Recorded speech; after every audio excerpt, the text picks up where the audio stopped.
નમસ્કાર મિત્રો, ધોરણ 12 વિષય આંકડાશાસ્ત્ર.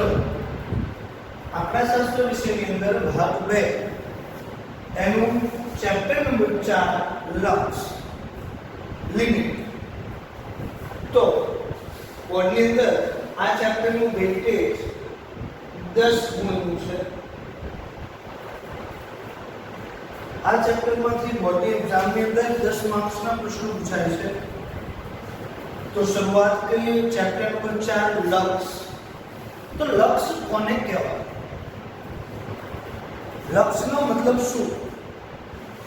તો આપણે ધોરણ 11 ની અંદર ધોરણ 11 માં એક 8મા નંબરનું ચેપ્ટર ભણેલા વિધેય. આ વિધેયની અંદર આપણે શું કરતા? તો આ વિધેય અને લક્ષ આ બંને ચેપ્ટર એકબીજાને સંબંધિત છે. જો તમને યાદ હશે કે ધોરણ 11 માં જ્યારે આપણે વિધેય ચેપ્ટર ભણેલા તો આપણે શું કરતા હતા?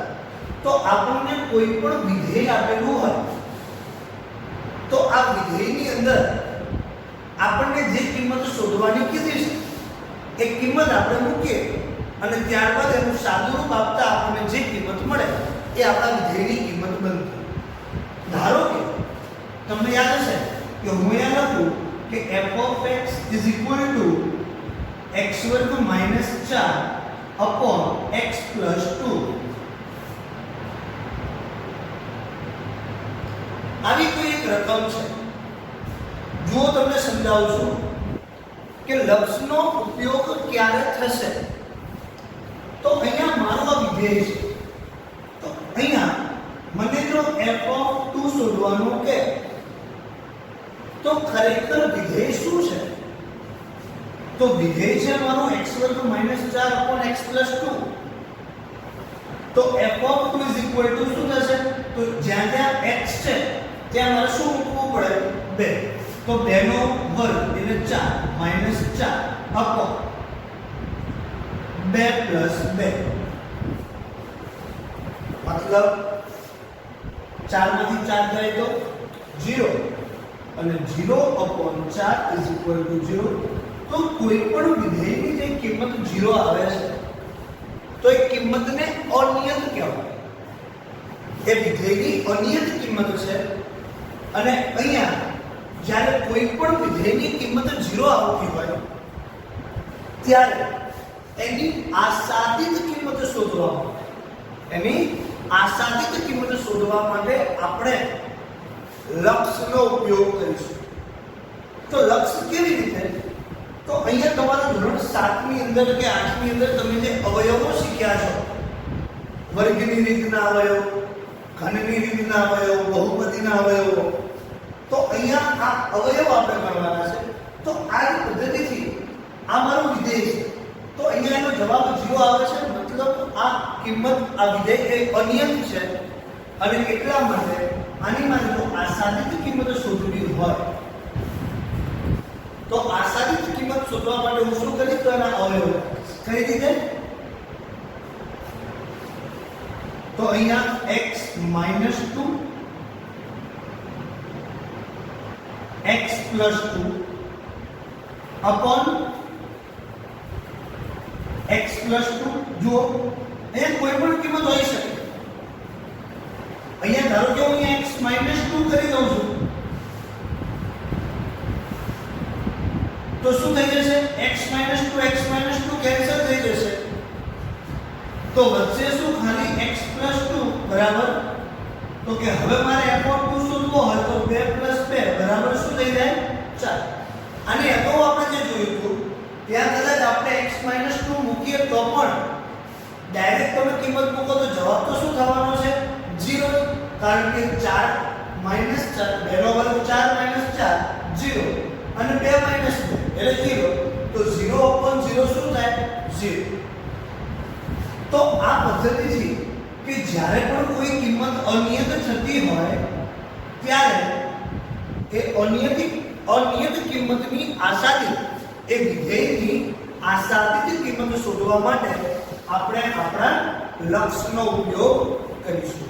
તો આ હતું એમ ઇન્ટ્રોડક્શન કે લક્ષ્ય શું છે. હવે આપણે લક્ષ્યની થિયરી તરફ જઈએ તો લક્ષ્યની અંદર બેઝિક વ્યાખ્યાઓ જે પરીક્ષાની અંદર બોર્ડની પરીક્ષાની અંદર પૂછાઈ શકે એવી વ્યાખ્યાઓ છે. તો શરૂઆત કરીશું આપણે વાસ્તવિક રેખાથી. વાસ્તવિક રેખા કોને કહેવાય? તો જે રેખાના બિંદુઓ વાસ્તવિક સંખ્યાઓ હોય તેવી રેખાને વાસ્તવિક રેખા કે વાસ્તવિક સંખ્યા રેખા કહે છે. કોઈ પણ રેખા હોય એ રેખાના બિંદુઓ શું હોવું જોઈએ? તો કે વાસ્તવિક સંખ્યા 1 2 3 5 7 કોઈ પણ વાસ્તવિક સંખ્યાઓ હોય તો એવી રેખાને વાસ્તવિક રેખા અથવા તો વાસ્તવિક સંખ્યા રેખા કહે છે. હવે કોઈ એવી રેખા છે કે જેના બિંદુઓ a b c d છે તો આવી રેખાને વાસ્તવિક રેખા કહેવાય નહીં. પણ જે રેખાના બિંદુઓ વાસ્તવિક સંખ્યાઓ હોય તેવી રેખાને વાસ્તવિક રેખા કે વાસ્તવિક સંખ્યા રેખા કહે છે. તો આ એની પહેલી વ્યાખ્યા હતી. વાસ્તવિક રેખા જે રેખાના બિંદુઓ વાસ્તવિક સંખ્યાઓ હોય તેવી રેખાને વાસ્તવિક રેખા કે વાસ્તવિક સંખ્યા રેખા કહે છે. હવે બીજી વ્યાખ્યા છે અંતરાલ. અંતરાલ કોને કહેવાય? મિત્રો અહીંયા તમે ધોરણ 11 ની અંદર વર્ગ અંતરાલ શીખ્યા છે. તો આ અંતરાલ એટલે શું? અંતરાલ કોને કહેવાય? તો કોઈ પણ બે વાસ્તવિક સંખ્યાઓની વચ્ચે વાસ્તવિક સંખ્યાઓના ગણને શું કહે છે? અંતરાલ. આપણે ઓળખતા 10 થી 20 20 થી 30 આને આપણે શું કહીએ છીએ? વર્ગ અંતરાલ. પણ અંતરાલનો મતલબ શું છે? તો કે કોઈ પણ બે વાસ્તવિક સંખ્યાઓ વચ્ચે આ 10 અને 20 આ બંને વાસ્તવિક સંખ્યાઓ છે તો આ બંને વચ્ચેની તમામ વાસ્તવિક સંખ્યાઓના ગણને શું કહેવામાં આવે છે? અંતરાલ. તો અંતરાલની વ્યાખ્યા બહુ ઈઝી છે. કોઈ પણ બે વાસ્તવિક સંખ્યાઓની વચ્ચેની વાસ્તવિક સંખ્યાઓના ગણને અંતરાલ કહે છે. હવે આ જે અંતરાલ છે એ અંતરાલના મુખ્ય 4 પ્રકારો આપણે લક્ષ્યની અંદર ભણવાના છે. કોને કહેવાય? અંતરાલના 4 પ્રકારો કયા કયા છે? તો નંબર 1 સમવૃત્ત અંતરાલ, નંબર 2 વિવૃત અંતરાલ, નંબર 3 સમવૃત્ત વિવૃત અંતરાલ અને નંબર 4 વિવૃત સમવૃત્ત અંતરાલ. તો અંતરાલના મુખ્ય 4 પ્રકાર સમવૃત્ત, વિવૃત, સમવૃત્ત વિવૃત અને વિવૃત સમવૃત્ત. કે એક માર્ક્સની અંદર પ્રશ્ન પૂછાય કે અંતરાલના પ્રકાર જણાવો તો અંતરાલના મુખ્ય 4 પ્રકારો છે: સમવૃત્ત અંતરાલ, વિવૃત અંતરાલ, સમવૃત્ત વિવૃત અંતરાલ અને વિવૃત સમવૃત્ત અંતરાલ. હવે સ્ટેપ બાય સ્ટેપ આપણે ચારેય વ્યાખ્યાઓને ભણવાની છે. એમાં નંબર 1 સમવૃત્ત અંતરાલ. અહીંયા જો વ્યાખ્યાને સરળતાથી યાદ રાખવી હોય તો સૌથી પહેલા તમારે એક કોમન સેન્ટેન્સ તૈયાર કરી દેવાનું છે કે એ કોમન સેન્ટેન્સ ચારે ચાર વ્યાખ્યાની અંદર હશે. તો હવે આપણે જોઈએ કે વ્યાખ્યા કેવી રીતે તમે યાદ રાખશો. તો સૌથી પહેલા સમવૃત્ત અંતરાલની વ્યાખ્યા જોઈએ. જો a belongs to r, b belongs to r અને a less than b હોય તો અહીંયા હું જોઈશ, ધારો કે હું એક વર્ગ રાખું છું 10 થી 20, આ મારા માટે a છે, આ b છે. તો a belongs to r મતલબ વાસ્તવિક સંખ્યા, a પણ કોઈ વાસ્તવિક સંખ્યા છે, b પણ કોઈ વાસ્તવિક સંખ્યા. તો એટલે કે જો a belongs to r, b belongs to r અને a less than b હોય તો અહીંયા છે a જે છે એ કેવો છે તો કે less than b. તો આ દરેક વ્યાખ્યાની અંદર આવશે કે સૌથી પહેલા એક કોમન સેન્ટેન્સ તૈયાર કરી દો કે જો a belongs to r, b belongs to r અને a less than b હોય તો a b તથા a અને b વચ્ચેની તમામ વાસ્તવિક સંખ્યાઓના ગણને સમૃદ્ધ અંતરાલ કહે છે. જુઓ અહીંયા તમારે ધ્યાન શું રાખવાનું છે કે a અને b વચ્ચેની સંખ્યા તો દરેકમાં આવવાની જ છે, પણ ક્યારે a લેવો, ક્યારે b લેવો, ક્યારે a અને b બંને લેવા, ક્યારે a પણ ન લેવો b પણ ન લેવો, બસ એ જ વસ્તુ તમારે ધ્યાન રાખવાની. તો અહીંયા શું કીધું છે જો આ એક common sentence a belongs to r, b belongs to r અને a less than b હોય તો સમૃદ્ધ અંતરાલની અંદર બધી જ વસ્તુ લેવાની છે. મતલબ a b તથા a અને b વચ્ચેની તમામ વાસ્તવિક સંખ્યાઓના ગણને શું કહે છે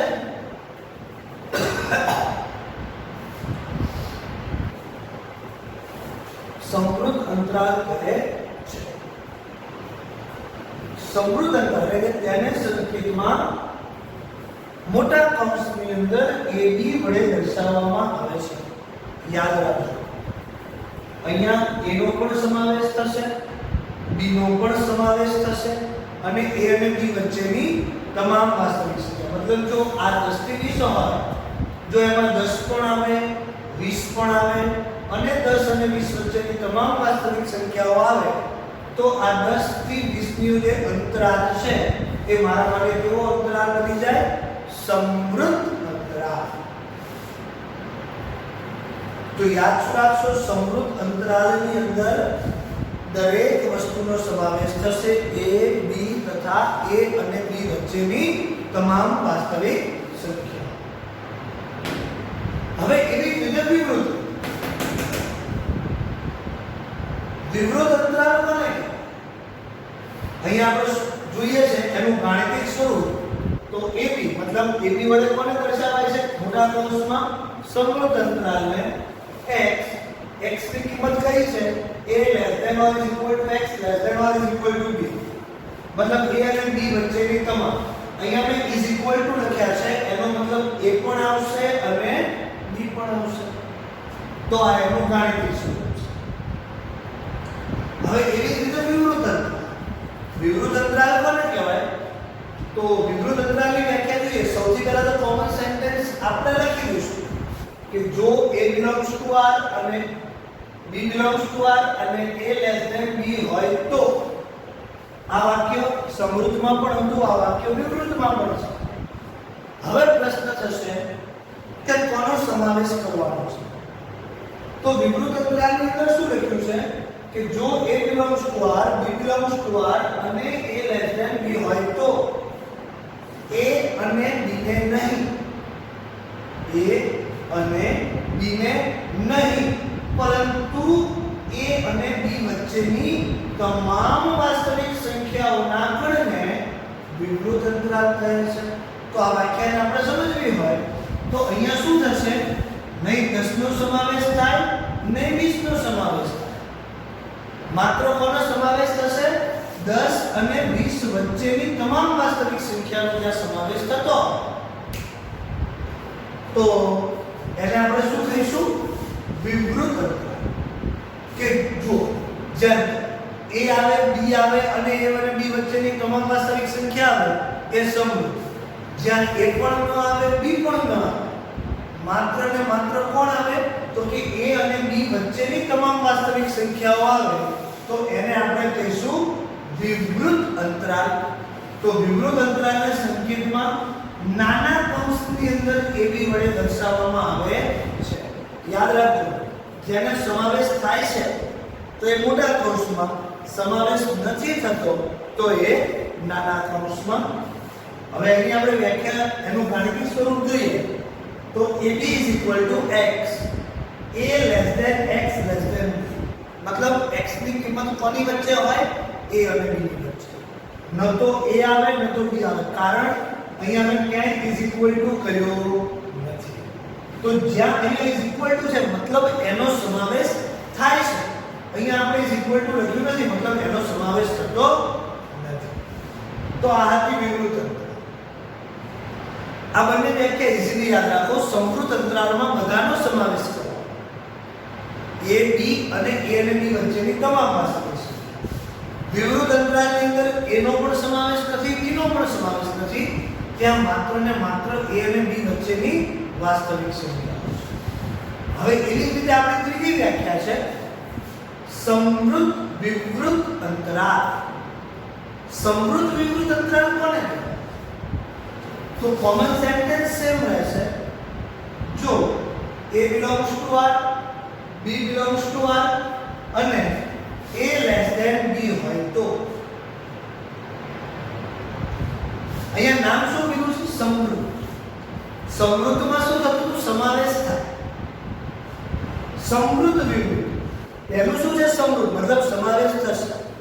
વિવૃત મતલબ સમાવેશ થાય નહીં. સૌથી પહેલા કોણ આવે? A. પછી કોણ આવે? B. તો અહીંયા A નો સમાવેશ થશે, B નો સમાવેશ નહીં થાય. વ્યાખ્યા જોઈએ. જો A belongs to R, B belongs to R અને A less than B હોય તો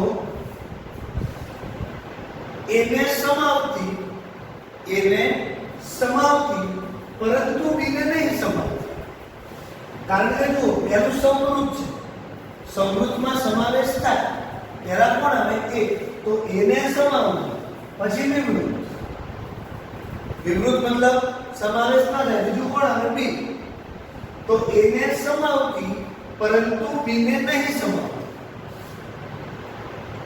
તથા A અને B વચ્ચેની તમામ વાસ્તવિક સંખ્યાઓના ગણને શું કહેવામાં આવે છે?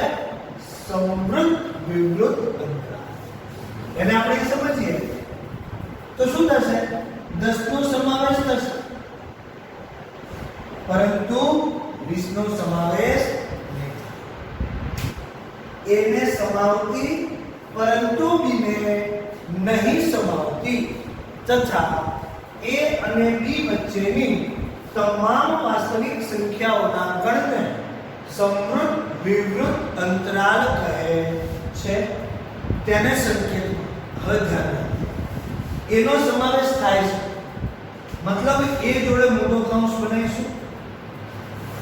B નો સમાવેશ થતો નથી મતલબ અહીંયા વિવૃત છે. જો સમૃદ્ધ માં મોટો કૌંસ આપણે લખ્યો છે, વિવૃતમાં નાનો કૌંસ લખ્યો છે. તો સમૃદ્ધ વિવૃત, પહેલું સમૃદ્ધ છે તો મોટો કૌંસ, બીજું વિવૃત છે તો નાનો કૌંસ. એના વડે દર્શાવવામાં આવે છે.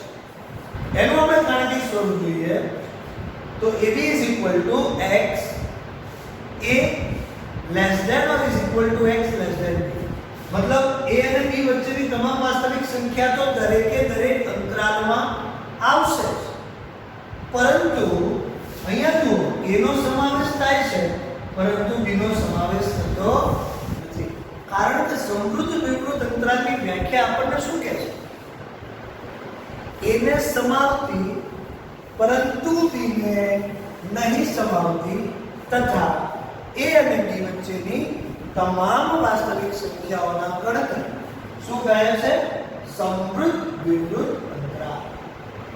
હવે આપણે આવી જે વ્યાખ્યા છેલ્લી વ્યાખ્યા જે છે એ આપણે બનાવીએ તો બનાવી શકીએ. કઈ રીતે?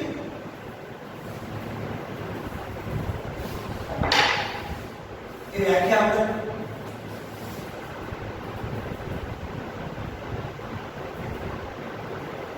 વિવૃત સમૃદ્ધ અંતરાલ.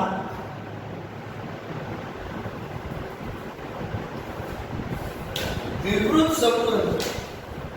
ધ્યાનથી આ વ્યાખ્યા તમે હવે તો 3 વ્યાખ્યાઓ ભણ્યા પછી આ ચોથી વ્યાખ્યા તમે તમારી જાતે પણ બનાવી શકો. જોઈએ સૌથી પહેલો કોમન સેન્ટેન્સ. જો A belongs to R, B belongs to R અને A less than B હોય તો અહીંયા પહેલું વિવૃત છે. પહેલા A આવશે. A ને નહીં સમાવતી સમૃદ્ધ છે. B આવે. A ને નહીં સમાવતી પરંતુ B ને સમાવતી તથા A અને B વચ્ચેની તમામ વાસ્તવિક સંખ્યાઓના ગણને વિવૃત સમૃદ્ધ અંતરાલ કહે છે. બીજો એનો સંકેત, તેને સંકેતમાં જો પહેલું વિવૃત છે મતલબ નાનો કૌંસ, એનો સમાવેશ થતો નથી. બી નો સમાવેશ થાય છે તો બી જોડે વડે દર્શાવવામાં આવે છે. આપણે ગાણિતિક સ્વરૂપ જોવું હોય તો AB is equal to X. A less than X less than or is equal to B. કારણ કે A ને નહીં સમાવતી પરંતુ B ને સમાવતી. તો અહીંયા આ સેશનની અંદર આપણે જે વ્યાખ્યાઓ ભણ્યા ટોટલ 6 વ્યાખ્યાઓ. સૌથી પહેલી વ્યાખ્યા વાસ્તવિક રેખા કોને કહેવાય, ત્યારબાદ અંતરાલ અને એના પછી અંતરાલના મુખ્ય 4 પ્રકારો: સમૃદ્ધ અંતરાલ, વિવૃત અંતરાલ, સમૃદ્ધ વિવૃત અંતરાલ અને વિવૃત સમૃદ્ધ અંતરાલ. આ 4 વ્યાખ્યાઓ સૌથી અગત્યની છે. ફરીથી એક વખત જો આપણે નજર કરીએ તો સમૃદ્ધ અંતરાલ કોને કહેવાય, તો જ્યાં A, B અને B વચ્ચેની તમામ વાસ્તવિક સંખ્યાનો સમાવેશ થાય. જ્યાં A પણ આવે, B પણ આવે તથા A અને B વચ્ચેની તમામ વાસ્તવિક સંખ્યા. નંબર 2 વિવૃત અંતરાલ. તો ત્યાં શું છે, ન તો A આવે ન તો B આવે, A ને નહીં B ને પણ નહીં, માત્ર ને માત્ર A અને B વચ્ચેની તમામ વાસ્તવિક સંખ્યા. નંબર 3 સમૃદ્ધ વિવૃત. A ને સમાવતી પરંતુ B ને નહીં સમાવતી તથા A અને B વચ્ચેની તમામ વાસ્તવિક સંખ્યા. ત્યારબાદ આપણે જોયું વિવૃત સમૃદ્ધ. તો વિવૃત સમૃદ્ધમાં શું થાય, તો કે A ને નહીં સમાવતી પરંતુ B ને સમાવતી તથા A અને B વચ્ચેની તમામ વાસ્તવિક સંખ્યાઓના ગણને શું કહેવામાં આવે છે, વિવૃત સમૃદ્ધ. તો આ વ્યાખ્યાઓને યાદ કેવી રીતે રાખશો, તો સૌથી પહેલા એનું કોમન સેન્ટેન્સ યાદ રાખી લો.